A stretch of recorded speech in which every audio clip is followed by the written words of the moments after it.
નમસ્કાર, આપ જોઈ રહ્યા છો મંતવ્ય ન્યૂઝ ગુજરાત 87 સાથે હું રોનક મોટવાડિયા। સમાચારની શરૂઆત કરીએ। અમદાવાદના ઈસનપુર તળાવમાં ડિમોલેશનની કામગીરી હાથ ધરવામાં આવી છે, જેને લઈ સ્થાનિકોએ ભારે હાલાકી ભોગવવી પડી છે। આ સાથે જ ડિમોલેશનની સ્થિતિ શું, આવો જોઈએ વિગતવાર અહેવાલમાં। અમદાવાદમાં ગેરકાયદેસર દબાણો દૂર કરવા માટે તંત્ર દ્વારા કાર્યવાહી શરૂ કરવામાં આવી છે। શહેરના ચંડોળા તળાવ બાદ ઈસનપુર તળાવમાં ડિમોલેશનની કામગીરી શરૂ કરવામાં આવી છે। ગેરકાયદેસર દબાણને લઈ 918 મકાનોની નોટિસ આપવામાં આવી હતી। અનેકવાર નોટિસ આપવા છતાં પણ દબાણો દૂર કરવામાં ન આવ્યા હતા, જેથી દબાણ દૂર કરવા માટે ડિમોલેશનની કામગીરી હાથ ધરવામાં આવી છે। ડિમોલેશનના કારણે સ્થાનિકોને ભારે હાલાકીનો સામનો કરવો પડ્યો છે। આ સાથે જ ડિમોલેશનની કામગીરીને કારણે બાળકોની સ્કૂલો માટે પણ સમસ્યા સર્જાઈ રહી છે।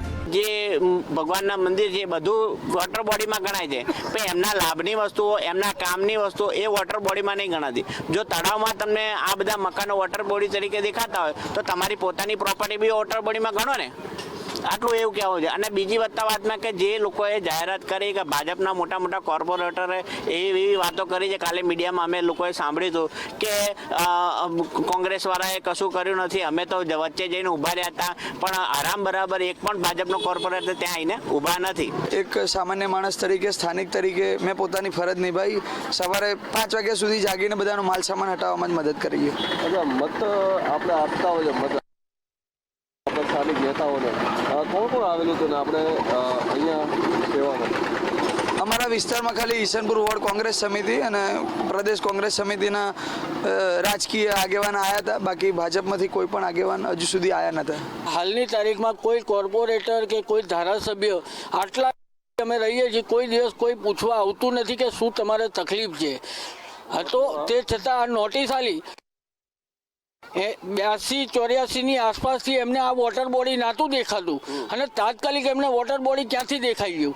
આ 50 વર્ષની આસપાસ થયું તો એમને વોટર બોડી નાતું દેખાતું, ઇમિડિયેટલી વોટર બોડી દેખાય છે એમને। કે આટલા બધા વર્ષોથી અમે લોકો રહ્યા છીએ અને બધા જોડે રહ્યા છીએ, અને અમને લોકોને આ રીતના ડાયરેક્ટ તોડી નાખીને બધું કર્યું, અને કોઈ અમને વૈકલ્પિક વ્યવસ્થા આલી નથી, અને કોઈ બાબતે અમારું સાંભળ્યું જ નથી, અને એમાં બી પોલીસ તંત્ર અને બધાએ બહુ બેદરકારી બતાવી છે। એ પહેલી નોટિસના સંદર્ભે અમે અમારા ધારાસભ્ય શ્રી જિગ્નેશભાઈ મેવાણીને બી જાણ કરી કે જે દરેક આવા ગરીબોના, વંચિતોના પ્રશ્નો ઉઠાવીને આગળ ફરજ નિભાવતા હોય છે, એ પ્રમાણે અમે ત્યાં આગળ ડીવાયએમસી આગળ રજૂઆત કરી। ત્યાં આગળ અમે વાત કરી, માંગણી કરી કે અમને પહેલાં ઘરની સામે ઘર આપો, અહીંયા અમારા સ્થાનિકોને ઘરની સામે ઘર મળે નહીં ત્યાં સુધી ડિમોલિશન ના કરો।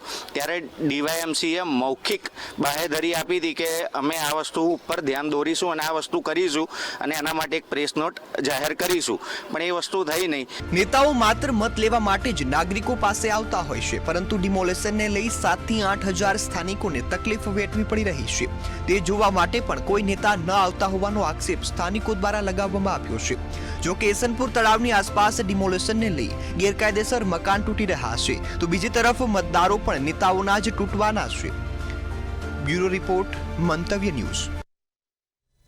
રાજ્યભરમાં એસઆઈઆરની કામગીરી ચાલી રહી છે, જેને લઈ કોંગ્રેસના પ્રદેશ પ્રમુખ અમિત ચાવડાનું નિવેદન સામે આવ્યું। તેમણે કહ્યું કે હાલમાં જે રિપોર્ટ આવ્યા છે તે મુજબ 50% મતદારોના જ ફોર્મ જમા થયા છે, તેમાં પણ કોઈ પણ જાતની ચકાસણી અથવા તો પુરાવા વગર ફોર્મ જમા કરવામાં આવ્યા છે। એસઆઈઆરની કામગીરીને લઈ સમયગાળો વધારવામાં આવે તેવી માંગ કોંગ્રેસે કરી છે।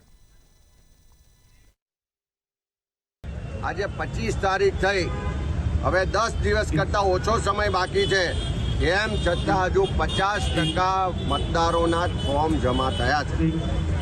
અને એથી પણ ગંભીર બાબત જે ધ્યાનમાં આવી છે કે 67 લાખ જેટલા મતદારોના ફોર્મ જે જમા થયા છે એ કોઈ પણ ચકાસણી વગર, પુરાવા વગર જમા કરવામાં આવ્યા છે। તમારે જો એસઆઈઆરની કામગીરી પારદર્શક રીતે સાચી ને સારી કરવી છે તો 2 મહિનાનો આ ફોર્મ જમા કરવાનો સમય વધારો। તમે જે 4 ડિસેમ્બર ડેડલાઇન રાખી છે એના બદલે ફેબ્રુઆરીના અંત સુધીની ડેડલાઇન રાખો તો સારી રીતે એસઆઈઆરની કામગીરી થશે। ભાજપના રાષ્ટ્રીય સંગઠન મહામંત્રી BL સંતોષ ગુજરાતની મુલાકાતે આવ્યા છે। વડોદરાના પ્રવાસ બાદ બીજેપીના નેતાઓ પણ ગણગણાટ શરૂ થઈ ગયો છે। શું આ પ્રવાસ ખરેખર SIR માટે છે કે પછી સંગઠન માળખાની જાહેરાતની પૂર્વ તૈયારીના ભાગરૂપે છે, એ આવનારા સમયમાં બતાવશે। આ બેઠકમાં પ્રદેશ અધ્યક્ષ જગદીશ વિશ્વકર્મા, પ્રદેશ સંગઠન મહામંત્રી રત્નાકરજી સહિતના નેતાઓએ પણ ખાસ ઉપસ્થિતિ દર્શાવી હતી।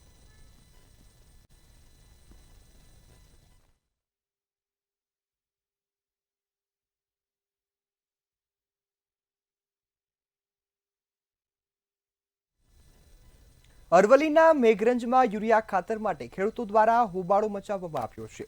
તાલુકા સંઘના ગોડાઉન આગળ રજાનું બોર્ડ મારતા હોબાળો કરાયો હતો। વિફરેલા ખેડૂતોએ સંઘના ગોડાઉનના તાળા તોડી વિરોધ દર્શાવ્યો હતો। તેમજ ખાતર ખતમ હોવાના દાવા સામે ગોડાઉનમાંથી ખાતર મળી આવ્યું હતું, ત્યારે ખાતર બ્લેકમાં વેચાતા હોવાના ખેડૂતોએ આક્ષેપ પણ કર્યા। જ્યારે તાલુકા સંઘના સત્તાધીશોએ અન્ય 2 ગાડી આવવાની વાત કહી હતી। તેમજ ઝડપથી ખાતરનું વેચાણ શરૂ કરવામાં આવશે તેવું પણ જણાવ્યું। કુંભેરાથી આવું છું। 4 દિવસથી ખાતર લાઈન માટે ઊભા રહેવું પડે છે, પણ ખાતર મળતું નથી અને આજે બોર્ડ માર્યું છે કે આજે દુકાન રજા છે, દુકાન બંધ છે। જ્યારે અંદર પબ્લિકે લોક તોડ્યું અને જોયું અંદર તો આટલું બધું ખાતરની બોરી સ્ટોક પડે છે, એ બધું ખાતર કરવાનું શું છે એનો જવાબ કોણ આપશે? આટલું ખાતર પડવા છતાં વિતરણ કેમ નહીં થતું?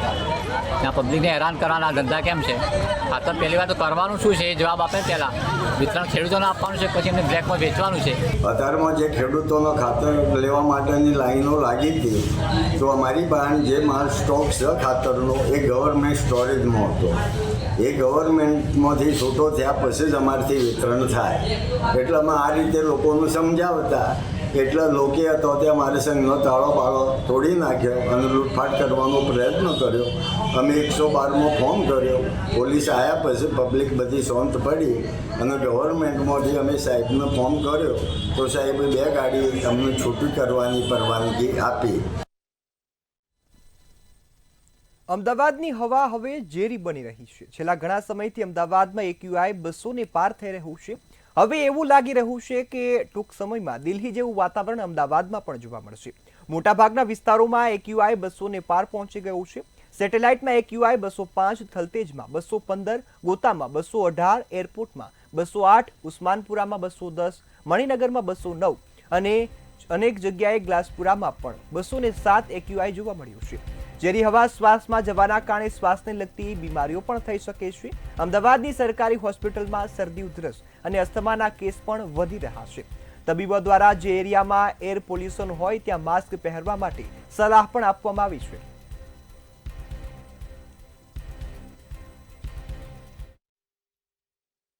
જેને એલર્જીક ઇશ્યુઝ છે અને એની અંદર સૌથી કોમન જોઈએ આપણે તો એ અસ્થમા હોય છે।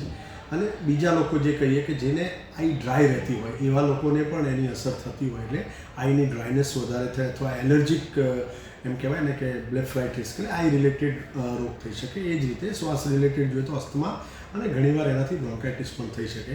એટલે આવા દરેક લોકોએ સાવચેતી રાખવાનો સમય છે અત્યારે, અને સાવચેતીના ભાગરૂપે આપણે કહીશું તો જ્યારે એમને એવા એરિયામાં કે જે તે એરિયામાં જ્યાં હાઈ પ્રદૂષણ છે ત્યાં જાય ત્યારે ડેફિનેટલી માસ્ક પહેરે।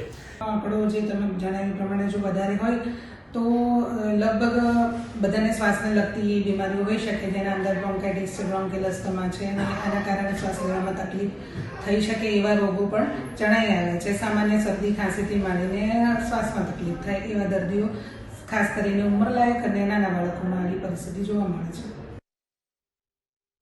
ગુજરાત હાઈકોર્ટમાં ડીસા ફટાકડાની ફેક્ટરીમાં લાગેલી આગ મુદ્દે સુનાવણી યોજાઈ હતી, જેમાં સરકારી વકીલની કામગીરી પર કોર્ટે અસંતોષ વ્યક્ત કર્યો હતો। હાઈકોર્ટે જણાવ્યું હતું કે સરકારી તંત્ર મામલાની ગંભીરતાને નથી સમજતું। તેની સાથે ગુજરાત હાઈકોર્ટે રાજ્ય સરકાર પાસે વિસ્તૃત અહેવાલ માંગ્યો છે, જેમાં અધિકારીઓની જવાબદારી, બેદરકારીનો સમાવેશ થાય છે। આ સિવાય ફેક્ટરીના માલિક દીપક અને અન્ય લોકોને પણ પક્ષકાર બનાવવા કોર્ટે આદેશ કર્યો છે। આગામી સુનાવણીમાં SITનો રિપોર્ટ આપવા માટે કોર્ટે નિર્દેશ આપ્યો છે।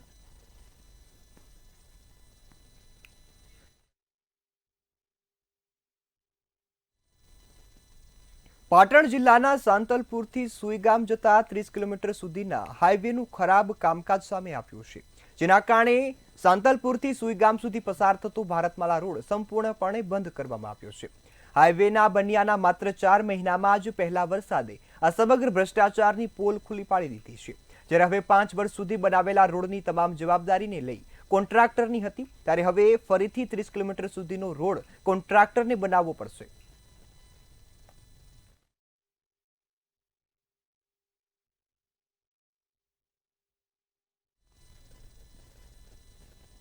મહીસાગર એસઓજી અને કુટુંબા પોલીસે એક કારમાંથી અંદાજિત 37 લાખના પોસ ડોડાનો જથ્થો ઝડપી પાડ્યો છે.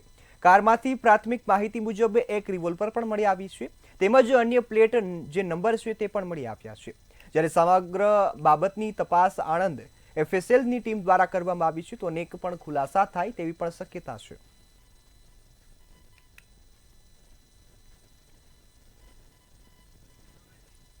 ત્યારે સમગ્ર ઘટનામાં પોલીસે સમગ્ર પોસ્ટ ડોડાનો મુદ્દામાલ છે તે કબજે કર્યો છે. આ સાથે જ હવે વધુ તપાસનો દોર છે તે શરૂ કરવામાં આવ્યો છે.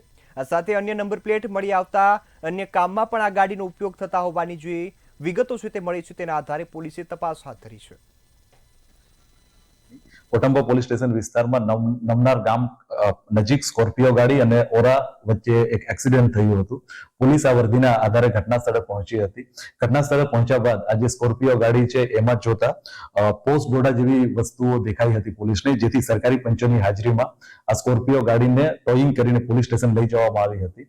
આજરોજ વહેલી સવારે એફએસએલ ટીમ તથા સરકારી પંચોની હાજરીમાં પોલીસે આ ગાડીની ઝડપી લેતા ગાડીમાંથી ટોટલ 258.6 કિલો પોસ્ટ ડોડા કે જેની અંદાજિત કિંમત 38 લાખ જેટલી થાય છે તે મળી આવેલ છે. સાથોસાથ પોલીસને આ ગાડીમાંથી એક દેશી બનાવટની પિસ્તલ તથા 4 જીવતા કારતૂસ પણ મળી આવ્યા છે. જોડે જોડે આ ગાડીમાંથી એમપી ની એક નંબર પ્લેટ પણ મળી આવેલ છે. પોલીસે આ સમગ્ર મામલે ગુનો દાખલ કરી એસઓજીને તપાસ આપવામાં આવી છે. ભાવનગર તેમજ છોટાઉદેપુરમાં અકસ્માતની ઘટનાઓ સામે આવી છે. બોડેલીના વણીયાદરી ગામ પાસે હિટ એન્ડ રનની ઘટના બની હતી. હિટ એન્ડ રનની ઘટનામાં 3 લોકોના મોત નીપજ્યા હતા. અજાણ્યો વાહન ચાલક બાઇકને અડફેટે લઈને ફરાર થયો હતો, તો બીજી તરફ ભાવનગરના મહુવાના થોરાળા ગામ પાટિયા પાસે પણ અકસ્માતની ઘટના સર્જાઈ. ટ્રક અને બાઇક વચ્ચે અકસ્માતમાં વૃદ્ધનું મોત નીપજ્યું હતું, જેમાં 70 વર્ષીય વૃદ્ધનું મોત નીપજતા પરિવારમાં દુઃખના વાદળ છવાયા છે. પૂર ઝડપે આવતા ટ્રક ચાલકે વૃદ્ધને અડફેટે લેતા આ સમગ્ર ઘટના બની હતી.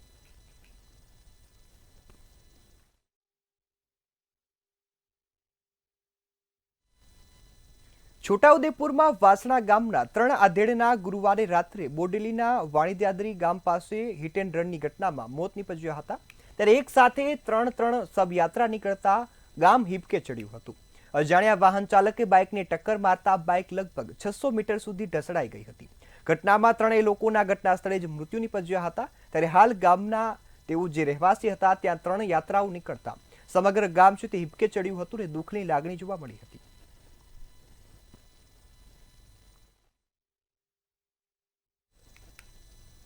મહેસાણામાં જાહેર રોડ પર આવેલી દિવાલો ઉપર રંગરોગાનનું કામ ચાલી રહ્યું છે. કલર કામ ચાલુ કર્યા બાદ પણ કોઈ કારણોસર દિવાલો તોડવામાં આવી રહી છે. મનપાના અણધડ વહીવટના કારણે કલર કામના ખર્ચનો વ્યય થઈ રહ્યો છે. કરોડોના ખર્ચે શહેરમાં કલર કામ કચોડનો ખર્ચ થાય છે, તો બીજી તરફ આ દિવાલો તોડતા હવે નાગરિકોમાં રોષની લાગણી જોવા મળી છે. એસટી બસ સ્ટેન્ડની દિવાલ હતી જેમાં ચિત્રકામ થયું હતું, એના પછી એને તોડી નાખવામાં આવી.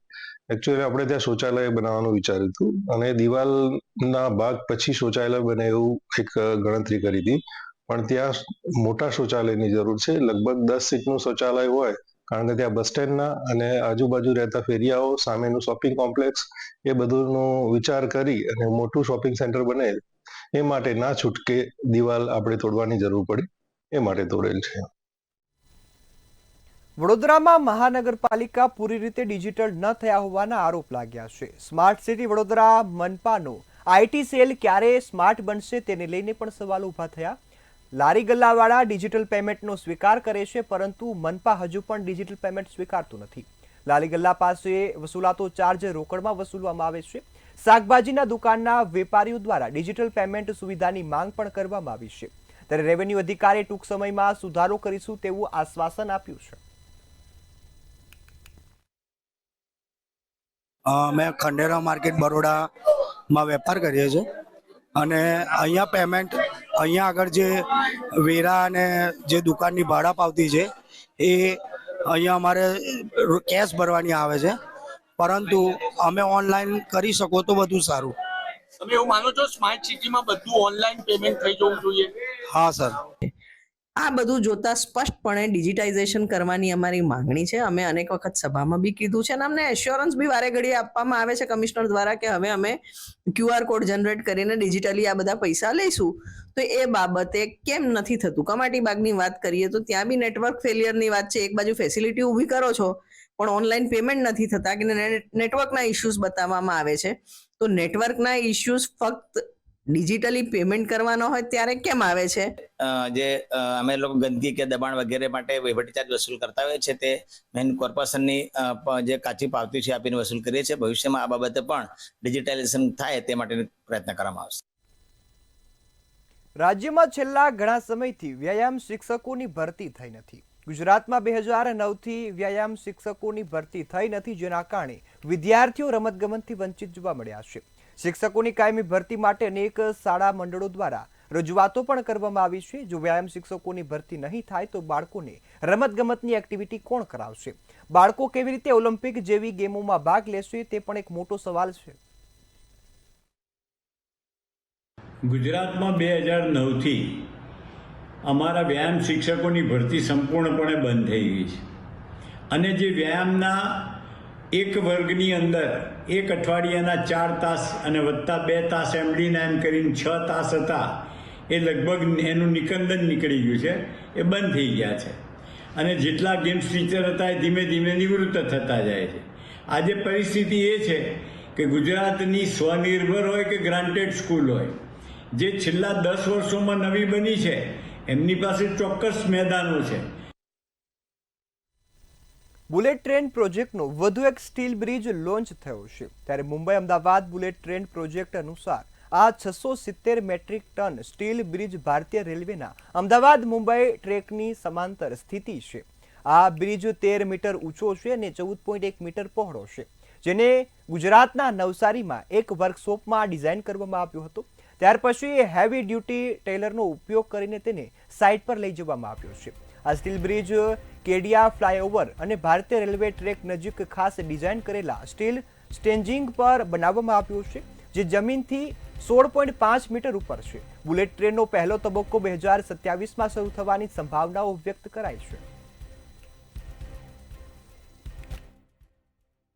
મુંબઈ અમદાવાદ વચ્ચે દોડનારી બુલેટ ટ્રેનનું કામ અમદાવાદમાં પૂરજોડમાં ચાલી રહ્યું છે. ત્યારે અત્યારે 11મો જે બ્રિજ છે સ્ટીલનો તે લોન્ચ કરવામાં આવ્યો છે. કેડિલા ફ્લાય ઓવર બ્રિજની ઉપર આ સ્ટીલનો જે બ્રિજ છે તે લોન્ચ કરવામાં આવ્યો છે. ગુજરાતમાં 17 જેટલા બુલેટના જે સ્ટીલ બ્રિજ છે તે લોન્ચ કરવાના છે અને તેમાંથી આ 11મો જે બ્રિજ છે તે લગાવવાની જે આવી રહી છે. આ બ્રિજની વાત કરવામાં આવે તો 70 મીટર જેટલો જે આ બ્રિજની લંબાઈ છે તે છે. તેની સાથે સાથે બ્રિજના જો આ વજનની વાત કરવામાં આવે તો 670 મેટ્રિક ટન જેટલો આ સ્ટીલના બ્રિજની વજન છે. તેની સાથે 13 મીટર ઊંચો અને 14.1 મીટર જેટલો આ સ્ટીલનો જે બ્રિજ છે તેની પહોળાઈ છે. સાથે સાથે મુંબઈમાં પણ જે આ સ્ટીલના જે બ્રિજ છે તે લોન્ચ કરવામાં આવી રહ્યા છે, કારણ કે ટોટલ 28 જેટલા જે સ્ટીલ બ્રિજ છે તે બુલેટ ટ્રેન પ્રોજેક્ટમાં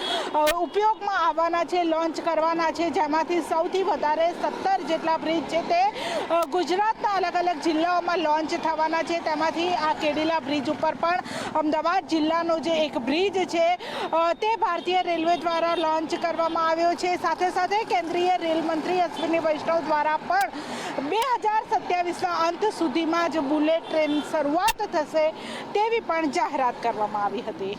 કેમેરા પર્સન કેતન શ્રીમાળી સાથે કિંજલ બોરીસા, મંતવ્ય ન્યૂઝ, અમદાવાદ. આજે મળેલી ગુજરાત સરકારની કેબિનેટ બેઠકમાં વિવિધ મહત્વપૂર્ણ મુદ્દાઓની ચર્ચા થઈ છે.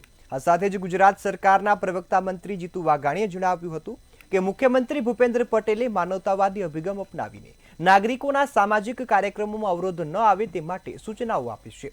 એસઆઈઆર સંબંધિત કાર્યવાહી સમય મર્યાદામાં પૂર્ણ થાય તે અંગે કલેક્ટરને સૂચના આપવામાં આવી છે. અનેક વિભાગોની ભરતી માટે પણ મંજૂરી અપાઈ છે અને મુખ્ય સચિવને પ્રક્રિયા ઝડપી કરવાનો આદેશ કરાયો છે. આગામી 27 થી 29 નવેમ્બરે ધરમપુર ખાતે IAS IPS અધિકારીઓની ચિંતન શિબિર અને યુનિટી માર્ચના આયોજનની પણ ચર્ચા થઈ છે. ટેકાના ભાવે ખરીદીની સમીક્ષામાં 1.22 લાખ ખેડૂતો પાસેથી 2 લાખ મેટ્રિક ટન ખરીદી થઈ છે તથા જ 100 કરોડથી વધુ ચૂકવણી પણ થઈ છે. ત્યારે આ માહિતી આપતા તેઓએ જણાવ્યું હતું કે સાથે જ ગુજરાત સરકાર ખેડૂતો અને સાથે નાગરિકોના વિકાસ માટે કટિબદ્ધ છે.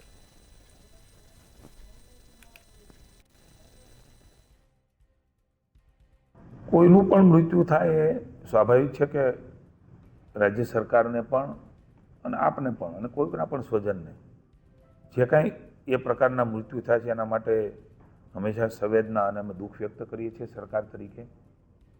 કોઈએ પણ પ્રેશરમાં કામ ખૂબ સરળતાથી કલેક્ટરોને પણ સૂચનાઓ આપી છે. કામ આપણું થાય, સરળતાથી થાય, કોઈ પ્રેશર ન થાય અને સહજતાથી આ રાષ્ટ્રનું એક એવડું મોટું કામ એ સદભાગ્ય મળ્યું છે. હવે ખેડાના હેજરાબાદ ગ્રામ પંચાયતમાં દાખલા માટે 100 રૂપિયાની વસૂલાત થતા હોવાનો આક્ષેપ લાગ્યો છે. તેમજ ગ્રામ પંચાયત ખાતે સહી સિક્કાવાળું ભાવપત્રક પણ લાગ્યાનો ગ્રામજનોએ આક્ષેપ લગાવ્યો છે. જ્યારે આ સમગ્ર મામલે ગ્રામજનો દ્વારા ડીડીઓને લેખિતમાં રજૂઆત કરી કડક કાર્યવાહીની માંગ કરવામાં આવી છે.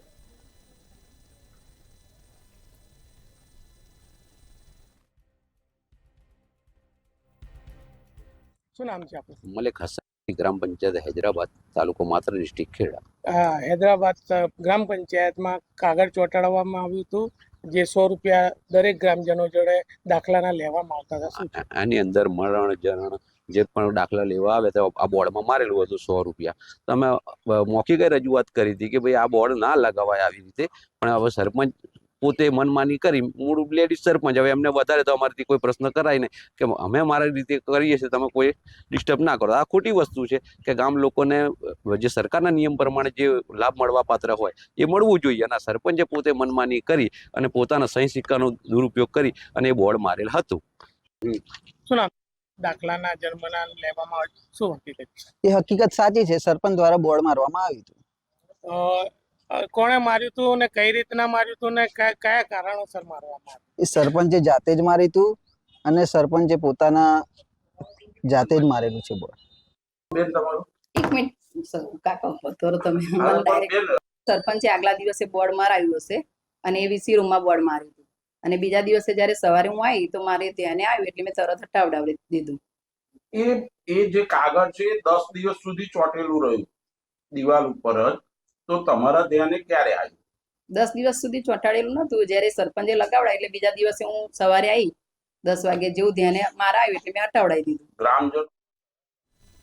તો હાલ ગુજરાત 87 માં બસ આટલું જ. વધુ સમાચારોની અપડેટ માટે જોતા રહો મંતવ્ય ન્યૂઝ. નમસ્કાર.